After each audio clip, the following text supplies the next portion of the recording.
La communauté internationale a célébré le 17 mai 2021 la 50e journée mondiale des télécommunications et de la société de l'information sous le thème « Réduire l'écart en matière de normalisation ».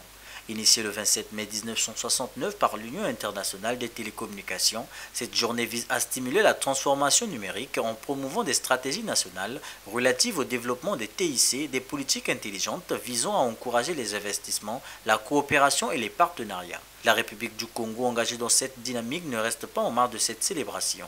À l'occasion, une déclaration a été rendue publique par le ministre en charge des postes, télécommunications et de l'économie numérique. La Journée mondiale des télécommunications et de la société de l'information a été instituée dans le but de sensibiliser l'opinion aux perspectives au cours de l'utilisation de l'Internet et des autres technologies de l'information et de la communication dans les domaines économiques et sociaux, ainsi qu'aux moyens permettant de réduire la fracture numérique.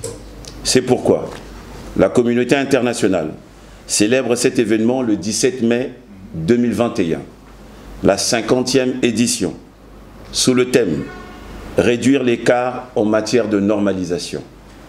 Ce thème, comme ceux qui ont sous-tendu les précédentes éditions, s'efforce de répondre à la problématique sur l'accélération de la transformation numérique dans le cadre d'initiatives nationales, régionales et internationales. Dans le même temps, la pandémie Covid-19 a souligné combien il est urgent d'accélérer la transformation numérique et de progresser en vue d'atteindre les objectifs et les cibles du programme Connect 2030 afin de ne laisser personne de côté. La crise liée au Covid-19 a non seulement souligné le rôle essentiel que jouent les technologies de l'information et de la communication afin d'assurer la continuité du fonctionnement des sociétés, elle a aussi mis en évidence les inégalités flagrantes entre les pays et au sein des pays dans le domaine du numérique. Dans le même temps, la pandémie de Covid-19 a souligné combien il est urgent d'accélérer la transformation numérique. Cette édition de 2021 offre aux membres de l'UIT dans notre pays fait partie la possibilité de continuer de stimuler la transformation numérique en promouvant des stratégies nationales relatives au développement des TIC, des politiques intelligentes visant à encourager les investissements, la coopération et les partenariats. Dans la vision gouvernementale à propulser l'écosystème numérique, la République du Congo abritera le Centre d'intelligence artificielle.